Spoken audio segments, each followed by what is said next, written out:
Welcome to the Nerd Party. I'm Darren Moser. I'm Philip Gilfus. I'm Daniel Prue. And this is Ceti Alpha 3.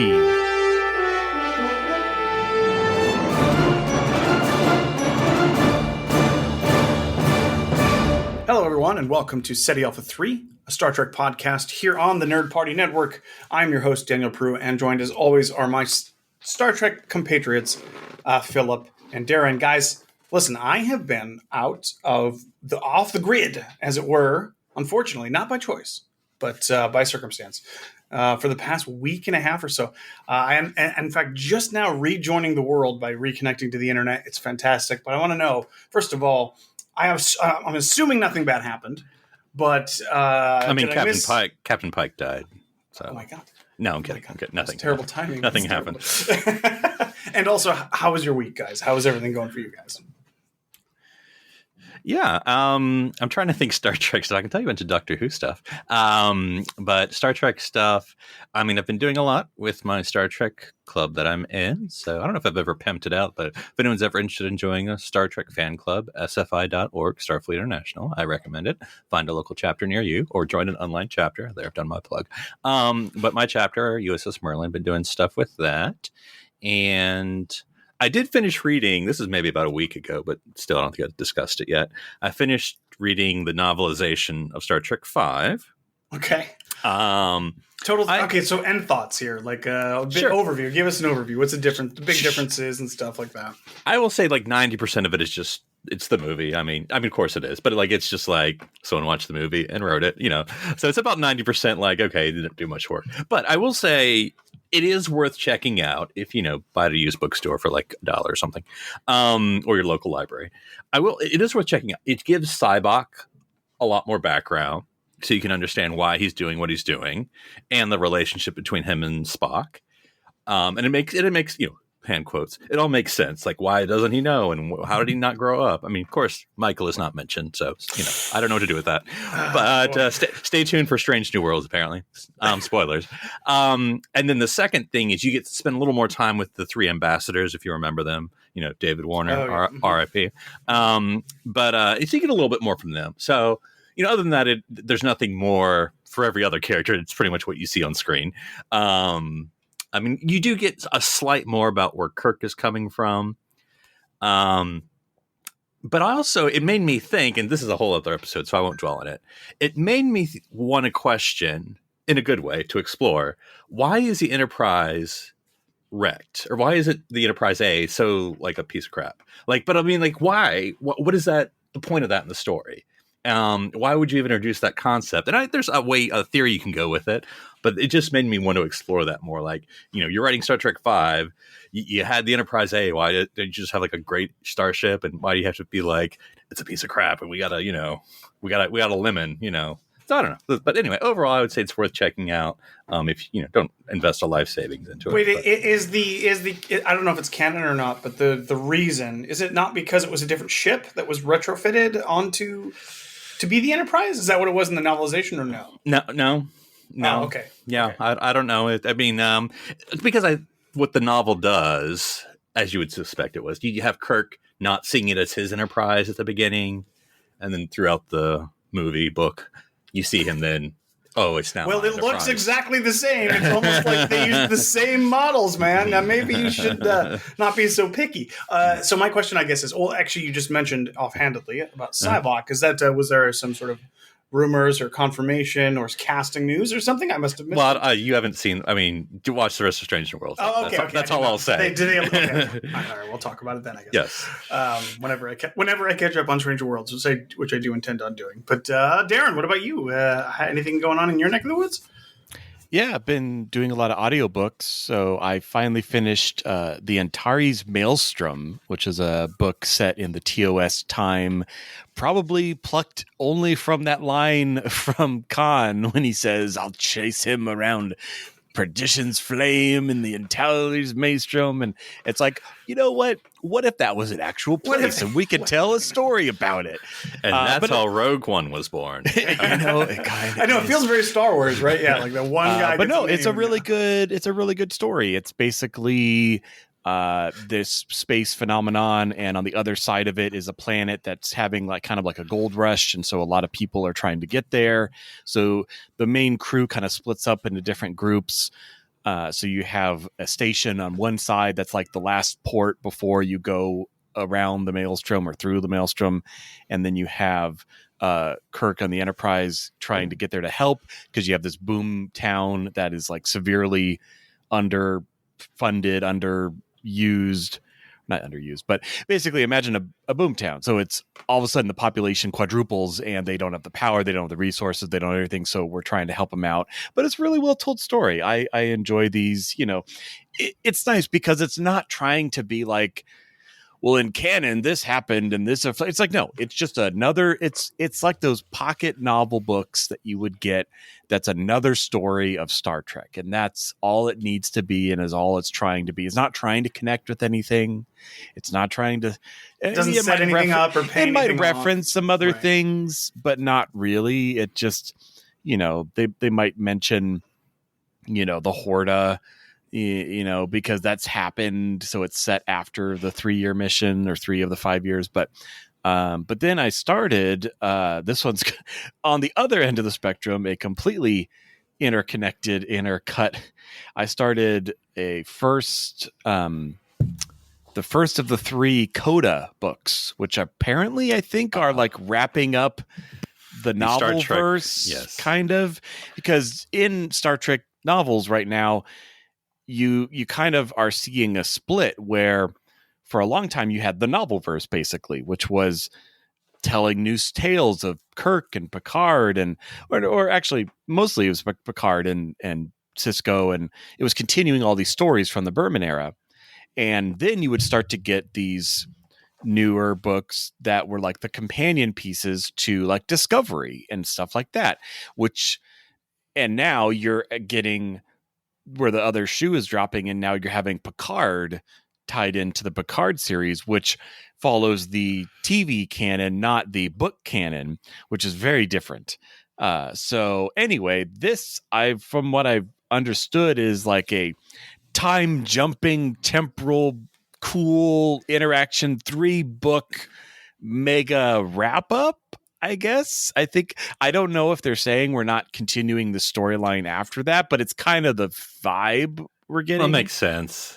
It's like we're getting all these, with Picard at least, and to an extent, it's Discovery. We now know what the future looks like. So yeah, now we look a little silly. Well, but with already having told this novel verse of the early 25th century, so it's like, all right, we'll wrap this one up. I know y'all are enjoying it, but now we can't just keep on doing it because it looks silly. So Star Trek is gonna do their own legacying as Star Wars did. It's basically doing that. It's gonna be its own thing, probably separate, and then we aren't beholden to it or whatever. And I mean, I can also understand why, because imagine you watch Picard and then you pick up a book and you're reading Picard and you're like, oh, but this is nothing like what I just saw on the TV. Right. So I can understand them wanting has to not a kid and have confusion. Yeah. Oh yeah. He's married to Beverly and all the things you thought should happen have happened. So is Coda spelled with a Q? What is the incident here? Who is the main character? Is the main character Picard in the Coda book series or whatever? Is it? They don't really have main characters. Like, it covers a lot. I mean, this one especially is going to cover a lot. So usually you can tell who the main characters are going to be because they will say, based off of Star Trek created by Gene Roddenberry and Star Trek The Next Generation created by so-and-so, or Star Trek DS9. So they do kind of fall into Voyager, DS9, Next Gen main stories. But this one is like this is the crossover of all crossovers is what it's been touted as. So, and you could also tell because the very beginning, kind of before the book starts, it says, basically it's like previously on. It's like, just so you know, this happened in all this book series, and this happened in this series, and this happened. And it took like a while. Like they went through like 10 books, and they're talking about last time we saw this character, they were here because of this, and it's like, okay, so it's definitely like it's saying buckle up. This is, and actually, the beginning. I'm only into the second chapter, but it's already talking about like Wesley as a traveler, and he's doing his thing, chatting with the Guardian of Forever. So you got you got Okay, crossovers galore. Yeah. So Which, time itself is attacking people. Which is fine. You know what? Fine, I'm going to throw this out here. Y'all are gonna reject it. If Wesley had shown up in the Discovery episode with the Guardian, you know what? Would've been fine. Actually, that would have been kind of cool. Like when they personified the Guardian as that older man, Yeah. I actually think that would have been like He comes around the corner like sipping some tea. What's up, Bob? I didn't know we were having guests. Yeah. I didn't realize we had guests. Okay. Yes. So I have a couple of questions, and let me ask. Now remember, I'm on chapter 2, so I don't have all. Okay, you're on the first book, right? Yes, of the 3 books. Philip, you also briefly mentioned this series before. I'm pretty sure, right? Have you is this first book the only one out, or no? All 3. Oh, I'm out. Yeah, this maybe happened a year ago. Yeah, a year and a half ago. I'm a little behind on catching up with it. Am I wrong in thinking that you read them, Philip, or no? No, I haven't, because this would be like in the vein of I'm going to say her name wrong. Kirsten Beyer, that's her name, right? Because she was the big Voyager writer before she got picked up for the shows. So like she was writing, this tale of Voyager. So this is going to be, I don't know if she writes any of these books, but that'd be wrapping up her Voyager Dayton story. Ward. I think a lot of them are Dayton Ward. Right. He's kind of been the go-to guy. He's kind of been the go-to. Yeah. Yeah. So, okay, then, well, first of all, Darren, go ahead and finish all of them and let us know if it's worth it, and maybe we'll do an episode on it. But who's I was going to ask you too. Who read, because that older book was from the 70s, I assume, right? That's a modern book. They are still making they're still making modern TOS stories, because why not?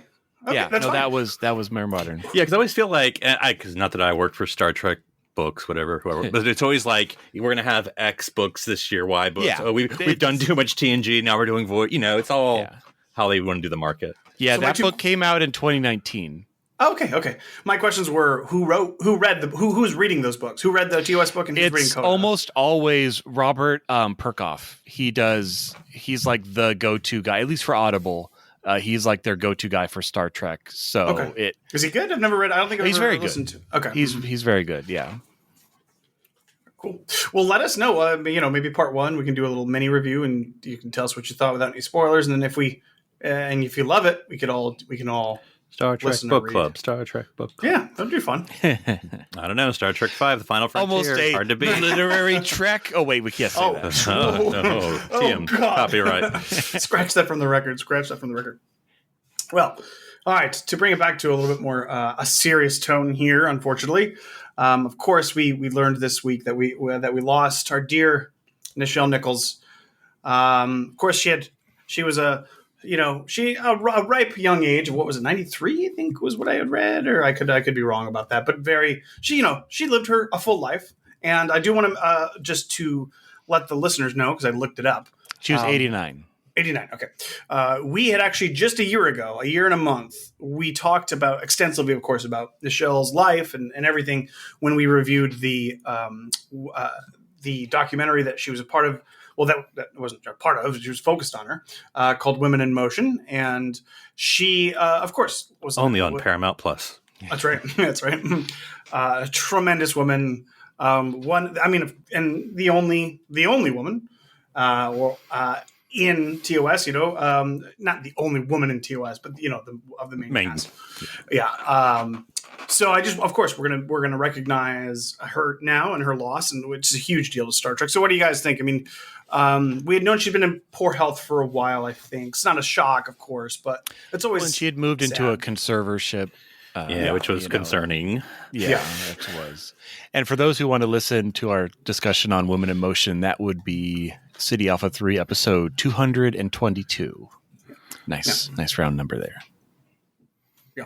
So this is a tremendous loss to the Star Trek. I'm trying to think what year it was. I think it was it would have been back when we still had cons. So I think it was 2019, maybe 18, where I remember down here in California, they had a big how to do with her final con appearance, and they had a big event where I think it was for LA Comic-Con.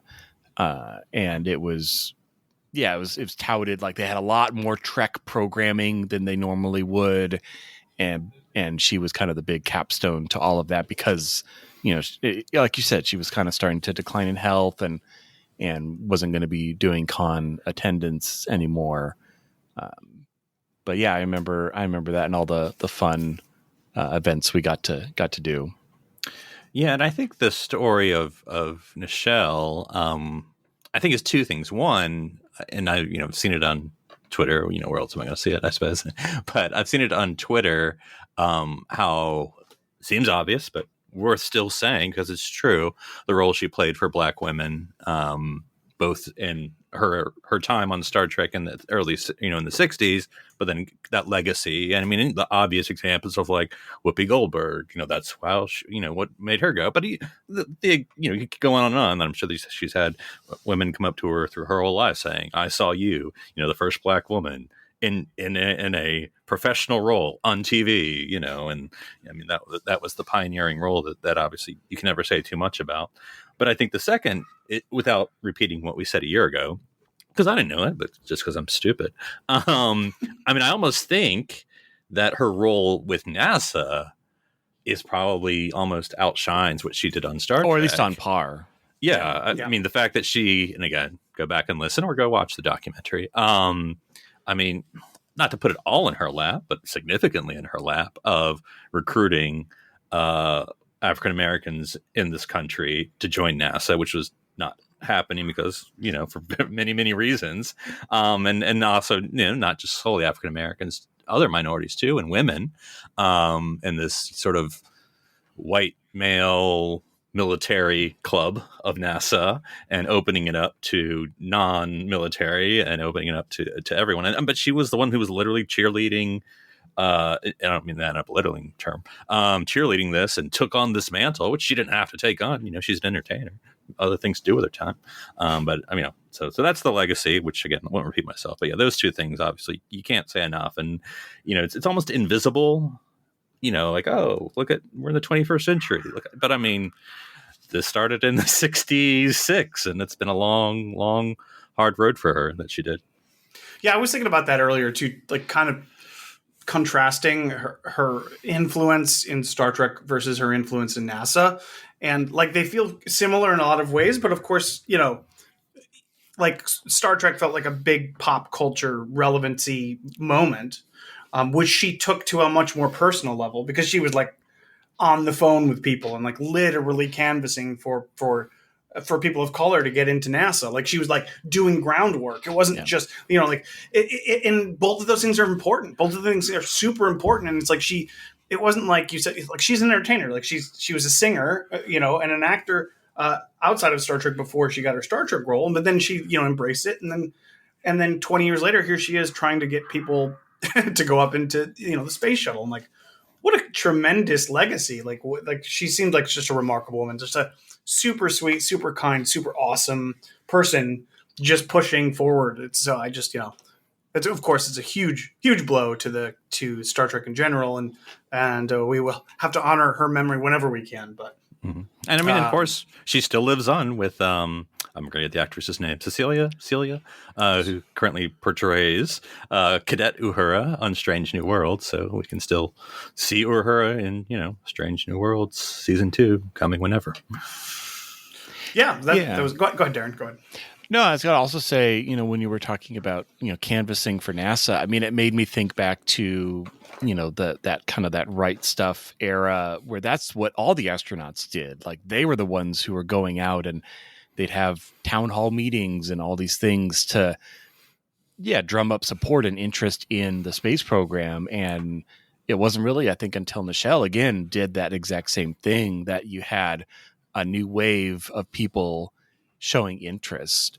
But yeah, I think Nichelle's always, I mean, yes, she's obviously most known for her role as Uhura, but it never fully defined as like, well, that's all she is. Like, I think anyone you ask about Nichelle Nichols and they're going to say, she's a writer and a poet and an artist. And like, no, but she does like all these things. And it's just, an amazing individual that we were lucky to have her in our favorite franchise.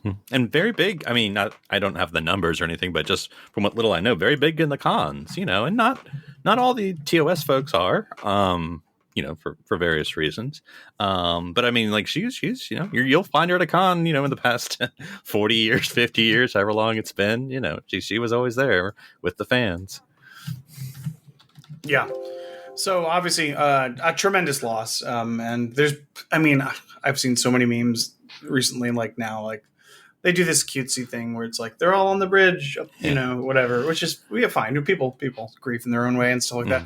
But it's like we have 3 primary cast members left, and it's a sign of the times. It's sad, but it is what it is, and we keep moving forward. So yeah, it did make me think. Which whatever. I mean, it's 2022. I mean, does not that I'm awaiting it or anything, but I mean, it's not going to be unimaginable when the first TNG person passes away. So it's just sort of like this is how old Star Trek is. It's Yeah, that's true. I mean, their characters were much older than the actors playing them, so yeah, the gap is much smaller. It feels like so. It also made me, when you were talking, Darren, about the astronauts and stuff, I'm like, I'm almost sure that we could say that. Oh God, and forgive me, I'm forgetting her name, but the astronaut that appeared on TNG, I'm sure had Maya Jameson. Yeah, thank you. Had some. Uhura influence, and of course she does attribute some of it to her as well. So, straight line, it's just a straight line right through Star Trek, basically, and just a trailblazer and just a wonderful woman in every way. So, we mentioned, we talked about her for an entire episode, her legacy, her life, everything she accomplished in that episode. So go give that a listen. And I thought we'd spend the time now focusing on her character that she built for. Oh God, 66 to what? 893 would have been the last Star Trek time. 6? Yeah, Star Trek 6 would have been the last time she played the role. Is that right? Am I forgetting something? I can't remember when 6 was. Yeah, I think 6 was 91. 91. Okay, I'm giving 6 too much. I'm older than I think I am, I guess.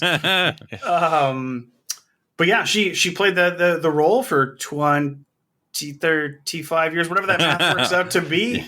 And then, of course, we also now have, first off, we had, in the movies we had, man, I'm so bad with names. You guys need to help me. I know, I'm blanking on everything, too. Zoe Saldana, who played her for at least 3 movies, possibly 3.5 or 4, maybe, who knows, possibly.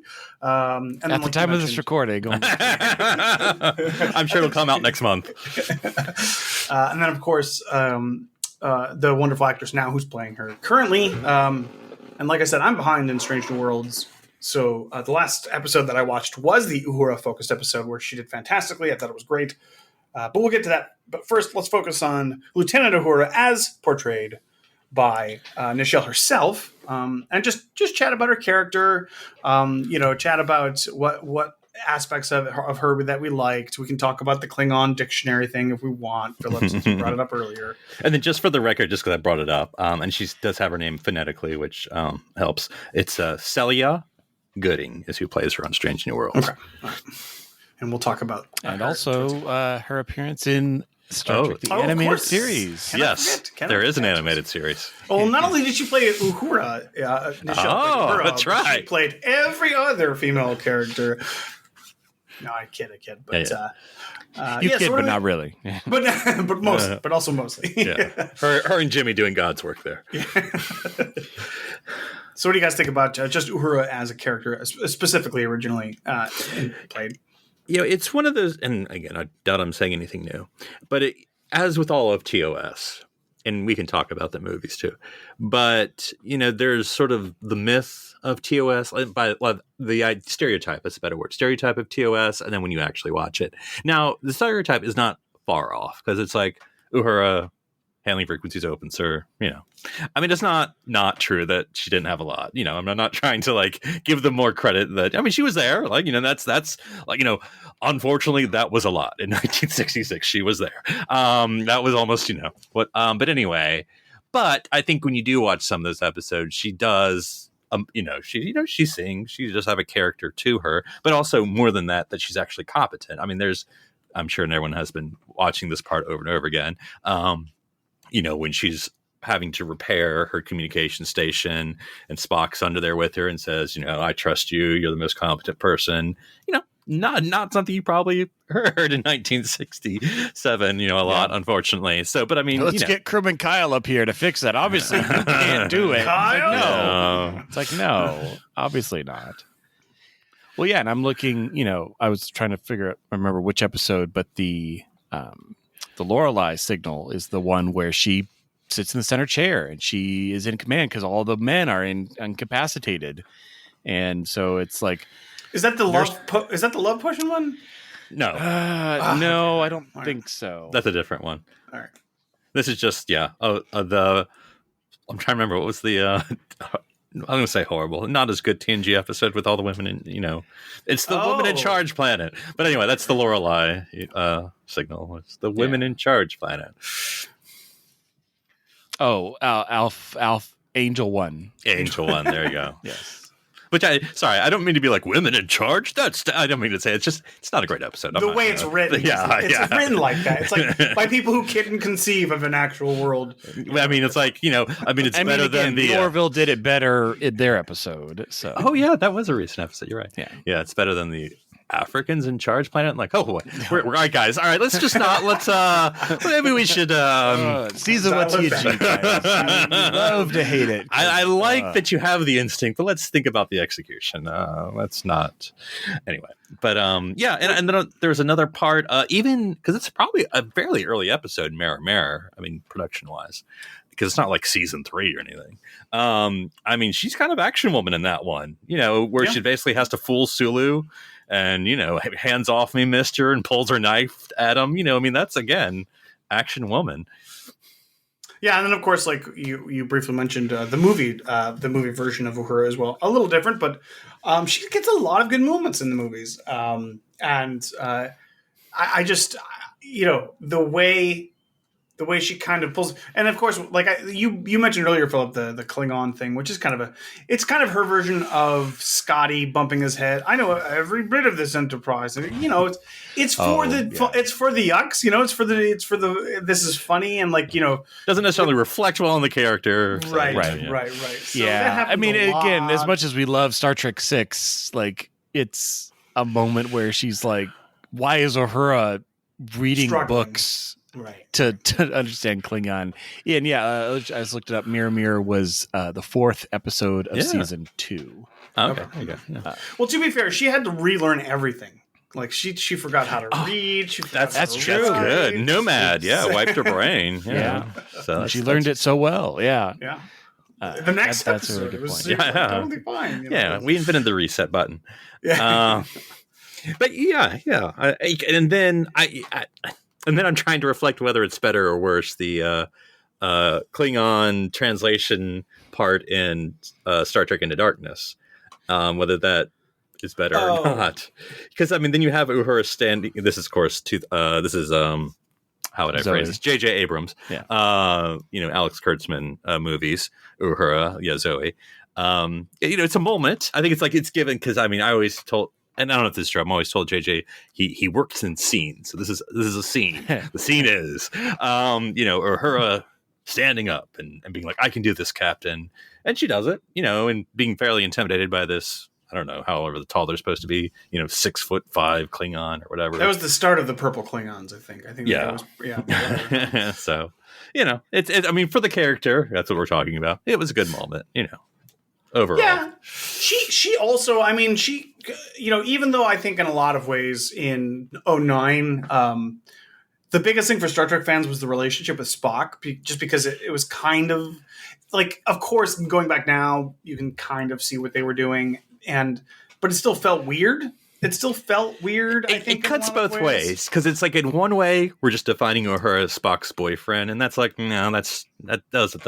On the other hand, she's very assertive.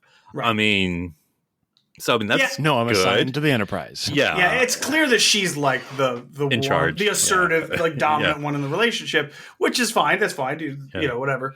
But it's like she also is very confident. She's like, Pike asks her like, "How many languages did you say you speak?" And she's like, 27 or whatever she says. I can't remember with her line, but translate the Romulan. Or yeah, in that first movie, that's what it is. Yeah, she said. He's like, well, Yeah, do you know she the difference speaks between all Romulan and three. Vulcan?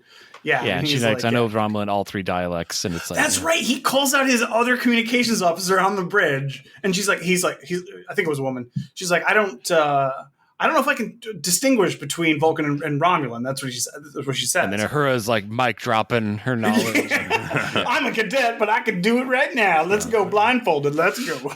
Well, and you also still get that in Strange New Worlds, where they kind of play it almost for a laugh, but like where she corrects him, where he's like, "Don't you speak like 27 languages?" And she's like, "Actually, 33, sir." Like, and everyone kind of looks at her like, not as in that's amazing, but more like you just corrected the captain in his knowledge. It's like, yeah, but he was during wrong. breakfast of all things or whatever. Yeah, and I'm trying to. Sorry, I don't have Strange New World episode titles because if they don't care about them, why should I? But the Uhura, well, there's kind of more than one, but like the real Uhura centered episode. I mean, because she gets a lot of moments in Strange New Worlds, but like her with Spock in the cave. Sorry, I've only seen the episode once. Yeah, I can't that's remember. the You know what I'm talking Uhura one. about? The musical cave. And you kind of get it even beyond that episode that the character anyway is a cadet, obviously. Cadet her. But she's not sure if Starfleet is for her, And I'm trying to remember, it's been a second since I've, only watched one episode. I haven't rerun it yet. Whether, I don't know, I forget why she joined Starfleet, to tell you the truth, whether it was like someone else's choice or she was pressured or something I think to do. her parents were in Starfleet and they both died. And so she kind of felt like, I want to give this a shot. Carry on their legacy. Yeah, kind of carry on the legacy, but wasn't sure if it was for her. And she was feeling like it wasn't for her. Now I'm trying to remember why.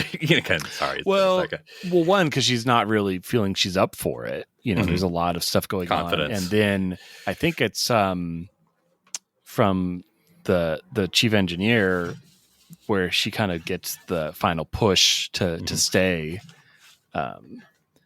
Yeah, I think I'm trying to remember again. It's one of those like, it's your choice, but I think you can do it. And you have a family here. Because is she the one again that has to be convinced that there's a family for her? Like, is like she's always been jumping around or maybe moving another character in my head? I think a little bit. Yeah. It's also the fact that they're kind of really frank with her. They're like, a lot of people work to get in Starfleet. Like, if you don't feel that you need to be here, you kind of need to get out of the way and let other people. Yeah, that's Spock. Do this. He's kind of like, that's kind of his journey through that episode where he's like real harsh about it, and I think he realizes by the end, like, okay, well, she's coming through this from a different perspective, and of course we learn a lot of presumably regular, because she plays the same character, Uhura's backstory where her family was lost. Her family, she lost her family, and she doesn't know. She like does this because she feels obligated because her family did it, but she doesn't really think it's for her. Yeah, or she's not sure. And then which Spock's I think like, is done really well. Yeah, I think so too. We know where it goes as audience members, but I like Cadet Uhura. I like this character becoming the character we know. It doesn't feel forced. It doesn't feel like, why didn't she know this? Like, oh, shouldn't she always have been fully confident? It's like, no, she's going to turn into this amazing woman that we love and is a major part of Kirk's crew, but she's not there yet, but we're going to see her on that journey. And that's really fun. Yeah. When we do get to, we'll see where it goes, but we do get the sort of fanish moment from, Close Yours, Daniel, the last episode with the alternate future flashback of Lieutenant Uhura, played by her. So you sort of get to see her in the uniform, with the, in the spot. Wait, does she have the short skirt uniform? Is that what the TOS uniform? Wow. Okay. Interesting. All right. Well, they have those uniforms though in Pike's time too. But she wasn't wearing one. Yeah, she usually wears trousers.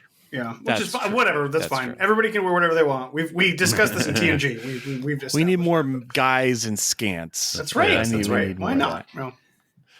Well, we also can't forget the moment when the character gets hit on by Kirk, and she calls him a mouth breather under the bed in 2009. Oh, in the movie, yeah. Sorry, I just remembered that moment. And What's your name? Come on. Yeah, God, that does not. If I watched that again, I'd be like, this did not age well. He's trying real hard and she's shutting him down at every moment. But that's where we get. I think that's where we get her first name, right? Because that's the that's yeah. And also where we get what alcoholic beverage are they ordering, Daniel? A Cardassian sunrise. No, oh boy, Budweiser Classic. yeah, Budweiser Classic. Yeah, Budweiser Classic. Because that'll survive. Yeah, it could. Oh God, can't get a Guinness after World War III, but you can get a Budweiser. Hey, we saw the brewing facility. It obviously survives until that era. So in the ship. Yeah, that's right. Yeah, so three actresses have all had the luck to portray Lieutenant Uhura. I think they're all great. And possibly two of them are still continuing, but definitely at least Celia is still going strong. And who knows? I don't know where that will lead. Maybe they're going to do a TOS thing after Strange New Worlds. Maybe not. But, all good, solid performances, all good, great actresses. So it is. And it's interesting to me. I know that this will sound like I'm complaining, but I'm not. It's interesting to me because of the players on the board in Strange New Worlds. She's the one with, theoretically, little wiggle room. I mean, you can't be like, oh, she, loses an arm. Right. But on the opposite side is you can, because I think about not to turn this into a Strange New Worlds talk. My theory, and maybe I'm completely wrong, and it is what it is. My theory is with how they're doing Spock, how emotional he is now. That is purposeful because they're looking at Menagerie Spock, Laughing Spock, and they're making that canon. And then I think he's going to do something in Strange New Worlds in the next season 2 or season 3 that locks him back into the Vulcan way of life. Because because he is not the stoic Spock of TOS in Strange New Worlds. I mean, he has He's much Lieutenant more. Spock. He's very friendly, not in a sexual way. Very friendly with Nurse Chapel. They have like a friendship. And in TOS, A kissing friendship. that's true. Hey, we don't judge people of the 23rd century according to our standards. But in I really do honestly, and maybe I think something's going to happen that this is on purpose. But it can't be like what? I mean, what could it be? Like, no, I would think a character would die, right? Like that's the thing that it would like snap him. Well, But who could it be? Well, and I don't know, because right now you have that. And again, I'll get back to her. I don't feel like a tangent here. His relationship with his fiance is very close in Strange New Worlds, but we know that's not going to happen something's going to separate them. He's going to be distant. Who knows? Oh, does she come back? Oh, yeah. Oh, yeah. Right. She's heavily featured in season 1. All right. She's like almost. I need to catch up. You need to watch the Star Trek, Daniel. Yeah. She's like every other episode. It's not a complaint, but it's just a choice. And so it makes me. But anyway, that said, so the Uhura that we have now, Cadet Uhura, what can she go through? I mean, a lot. The answer is a lot. But what can she go through? And then before she becomes Lieutenant Uhura. So it'll be interesting. Yeah. All right. What else? Darren, you got anything else you want to talk about Uhura? Anything in TAS that we didn't cover? Anything? Having the center seat is not an insignificant accomplishment.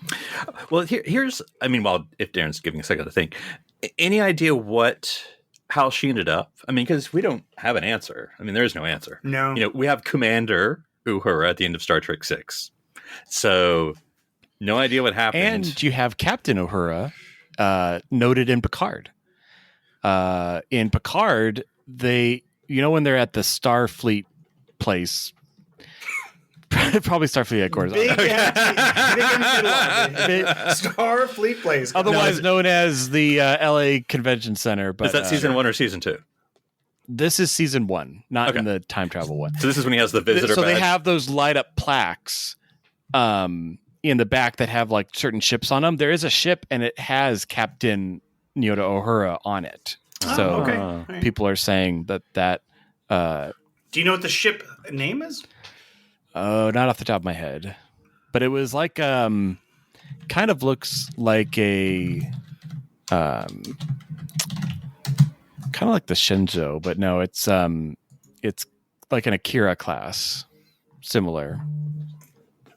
Well, yeah, that would have been whatever the 23rd, early 24th century version of that.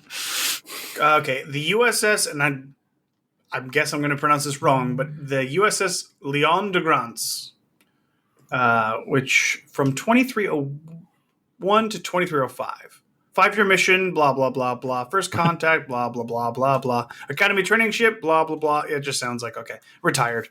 Okay. Yeah, okay. So that's a nice little... Because I always...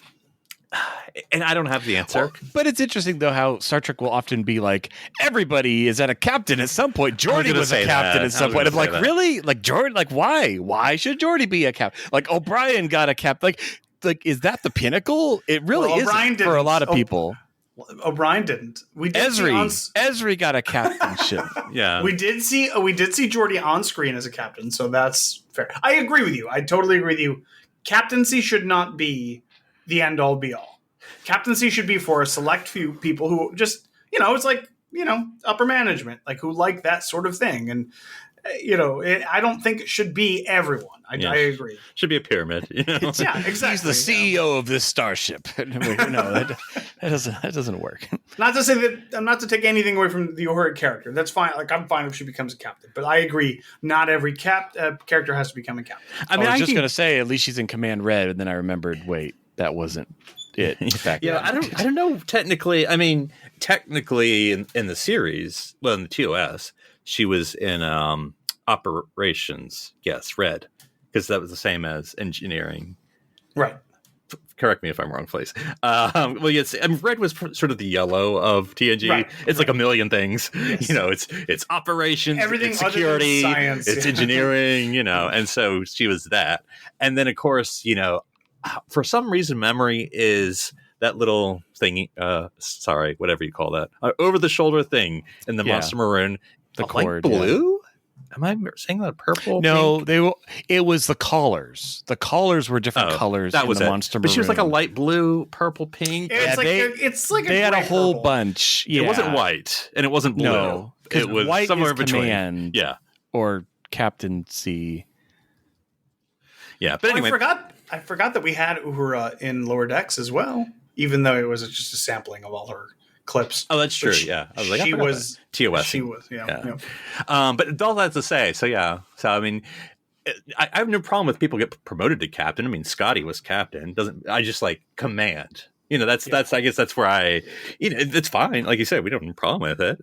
She's but it'd be better if she was like captain of she had communications like or purplish operations or purplish gray. Yeah.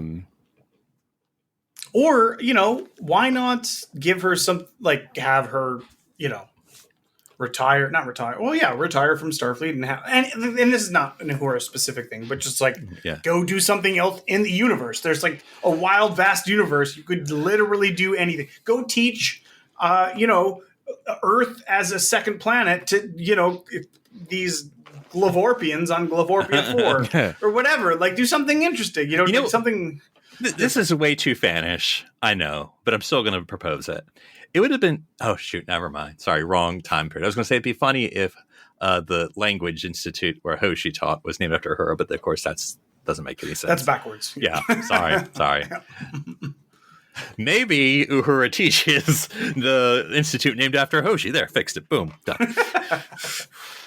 Have the universal translator named after Uhura or something. Yeah. Okay, I finally found it because I know we're way past colors, but white is command, yellow, kind of yellow orange is operations. Sweaty. Oh, sorry. Light green is sciences and medical. Even in that century, we can't get a different color for medical than science. Gray is operations, like communications and navigations. And then red is like cadets. It's too many departments. It's too much to remember. Oh, sorry. Black is enlisted. Sky blue is special services. Windsor green is like security. Yeah, it. Oh, and you are right. I was wrong. It is colored in the over the shoulder as well. Yeah, I think we're just also used to the white. Just because we see Kirk and Spock in that the whole time. Yeah. But anyways, yeah, Uhura. To answer your question, Philip, presuming that we didn't just like go along with what Picard said, that she was a captain captain of a ship at some point. I don't know. Where would you want to see the character end up? Unfortunately, we don't have enough. It feels like enough meat of the character. Yeah, because I don't want to be framed like, oh, her can't be a captain. Like, no, she can be, or commander of the office. I mean, she can be, but it's just be like, we need to sort of like, what's it destigmatize? What's like the opposite of like making something that seems great seem great, right. Making something cool, like captain of a ship. Like, I mean, you could be cool in Starfleet in other ways. She could have been admiral of operations, like Kirk was. She could be, commandant of Starfleet Academy, teaching at the academy, or she could have literally. So, as a communications officer, she could have a high-ranking post of like ambassador, to secretary of of all diplomacy. She's the postmaster general, whatever that means. Okay, I'm totally not where I was going with it, but I'm actually totally. Yeah, it means something different by the 24th century, mid 21st century. And like she literally would have to travel around to all the member worlds and like establish postings. Like diplomacy would be her strong suit. I love that, just communication. because you think of that, like it's such a thing. I'm trying to think. I mean, because it's like the postal service in America, but like anywhere. But it's like something even in Starfleet, like subspace transmitters. Oh, that's stupid. That's boring. But like, okay, try running a Federation without one. Like, I feel like glamorizing. Yeah, like that. She's admiral of subspace. It's not operations. over glamorizing, but it's like if you try working without it, Right.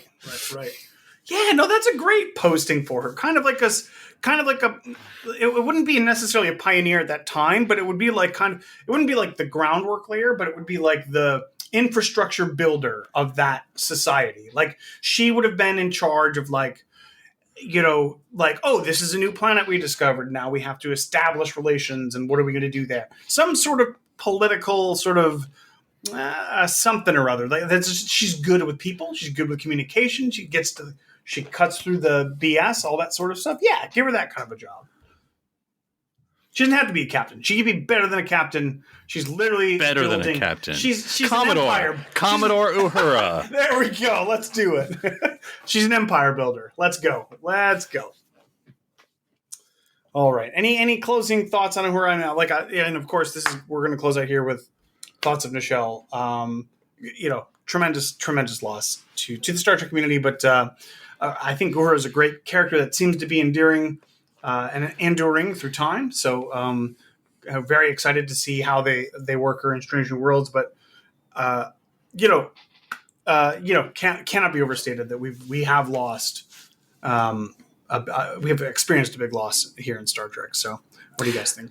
Yeah, and I'm going to be slightly controversial here, and I don't mean to be, but I guess I slightly am being.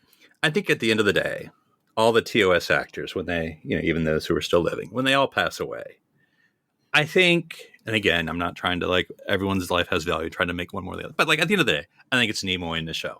I think those are going to be who has had the most effect on people. I mean, are there people who, we go through all the characters, but watch Kirk, and I watched Kirk growing up, and that made you what?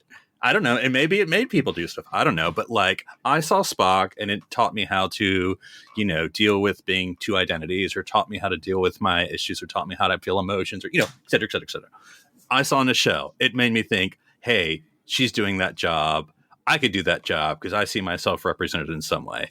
And I think those are going to be the two at the end of the day. And again, not trying to value on everyone, but I think that's a testament to Nichelle, both to what the character she had and who she was, and what she did later, that I think she's one of the two going to be like lasting for decades and decades and decades. Legacy. Yeah, no, I agree. I think, like we kind of said in the beginning of this episode, there's so much more to her than just this one role. Like, not that this one role wasn't amazing and that what she did with it was amazing, but even looking at Leonard Nimoy, like I couldn't say the same. I don't think I don't think of him beyond the role of Spock. I am not Spock. He wrote a whole book, Darren. Yeah, Come but then he on. wrote another book saying he was. So no, it's understandable. But I guess I think of the secondary kind of reinvigoration of Nichelle Nichols was that NASA partnership and just having an equal impact on our country and our world. And I'm sure, like many other people, that's what Nichelle wants. She wants to make an impact. She doesn't want to just be a character, and she always lived beyond that character. But she'll greatly be missed. Yeah, she certainly left the world a better place than the one she entered. So, all right, Philip. And if people wanted to get a hold of you and find out your favorite memory of Uhura, how would they get a hold of you? They can find me in my scant at NC Public Servant. And Darren, if people wanted to find out your favorite memory of Nichelle Nichols, how would they find you? It's probably NASA related, and they can go to drsci-fi.com, DRSCIFI. And if you want to get a hold of me, they can find me on Twitter at OneUpDan. That is the number one, not the word. And I guess hailing frequencies are closed. I'm Daniel Prue. I'm Philip Gilfus. And I'm Darren Moser. Stranded here on Ceti Alpha 3.